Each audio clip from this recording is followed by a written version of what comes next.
মেডিকেলে নিয়োগে ভুয়ো চিঠি নিয়ে পুলিশে লিখিতভাবে অভিযোগ জানালো জেলার মুখ্য স্বাস্থ্য আধিকারিক। গত বুধবার পুরুলিয়া গভর্নমেন্ট মেডিকেল কলেজের সুপার জেলার মুখ্য স্বাস্থ্য আধিকারিককে একটি চিঠি হোয়াটসঅ্যাপের মাধ্যমে জানান। তাতে লেখা রয়েছে 13 জনকে পুরুলিয়া মেডিকেল কলেজে রাতের সাথী প্রকল্পের স্বেচ্ছাসেবক হিসেবে নিয়োগ করার সুপারিশ করা হয়েছে।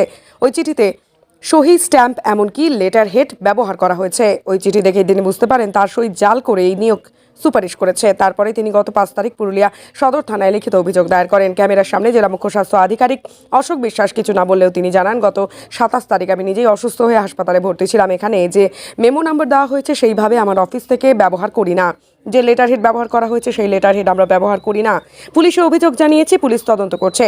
পুরুলিয়া গভর্নমেন্ট মেডিকেল কলেজের সুপার বলেন, একটি চিঠি হোয়াটসঅ্যাপের মাধ্যমে আমার কাছে আসে, যেখানে কয়েকজনকে রাতের সাথী প্রকল্পে নিয়োগের জন্য সুপারিশ করা হচ্ছে। সেই চিঠি জেলা মুখ্য স্বাস্থ্য আধিকারিক পাঠালে তিনি সেই চিঠির পরিপ্রেক্ষিতে থানায় লিখিতভাবে অভিযোগ দায়ের করেছেন। বিজেপির জেলা সভাপতি বিবেক রাঙ্গা বলেন, রাজ্যের শাসন ব্যবস্থা ভেঙে পড়েছে। অধিকাংশ দুর্নীতিবাজ লোকজনই তৃণমূলের সাথে যুক্ত। একজন জেলা মুখ্য স্বাস্থ্য আধিকারিকের সই নকল করে নিয়োগের সুপারিশ করতে পারে, এর থেকে জঘন্য ব্যবস্থা আর হতে পারে না।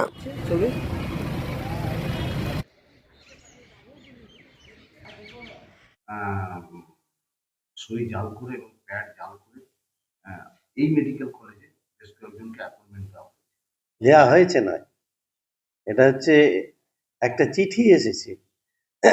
চিঠিটা থ্রু হোয়াটসঅ্যাপ আমার কাছে এসেছে। তাতে সিএমওইচ এর সই করা, সিএমওইচ এর প্যাডে কয়েকজনের নাম আছে, 10-11 জনের নাম আছে। তাদেরকে এখানে দেখা করতে বলেছে, যে তাদের সিএমওইচ অ্যাপয়েন্টমেন্ট দিয়েছে। এই রাত্রিরের সাথী যে গভর্নমেন্টের প্রজেক্ট আছে, সেই প্রজেক্টে তাদেরকে অ্যাপয়েন্টমেন্ট দেওয়া হয়েছে। এইটা সিএমওইচ, এইরকম একটা চিঠি এসেছে আমার কাছে। আপনি তো সেই চিঠি তো সিএমওইচকে পাঠিয়ে, আমি সঙ্গে সঙ্গে সেই চিঠি সিএমওইচকে বললাম যে এই যে আপনার ইস্যু করা এরকম একটা চিঠি এসেছে, আপনি এটা দেখুন।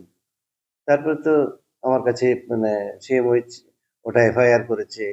আমার কাছে থানা থেকে এসেছিল, জিজ্ঞেস করলো সেই সেম জিনিস, যে এরকম একটা ফেক চিঠি, সিএমওইচ যেটা ক্লেম করছেন একটা ফেক চিঠি।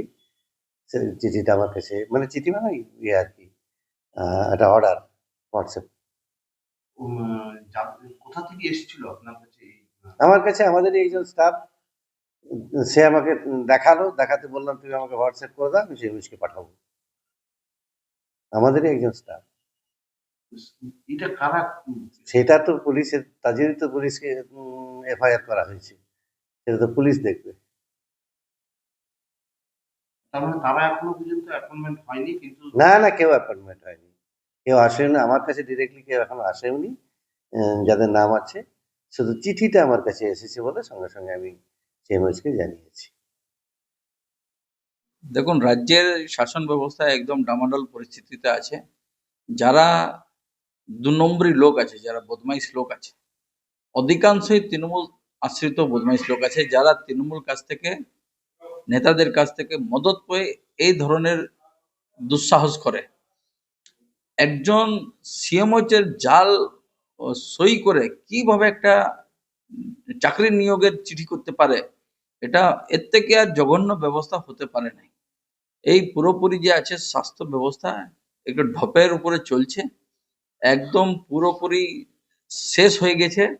এবং এই নতুন নতুন জিনিস আমরা রোজ দেখতে পাচ্ছি, যেখানে জাল সই হচ্ছে এবং সিএমওইচ কমপ্লেন করছে।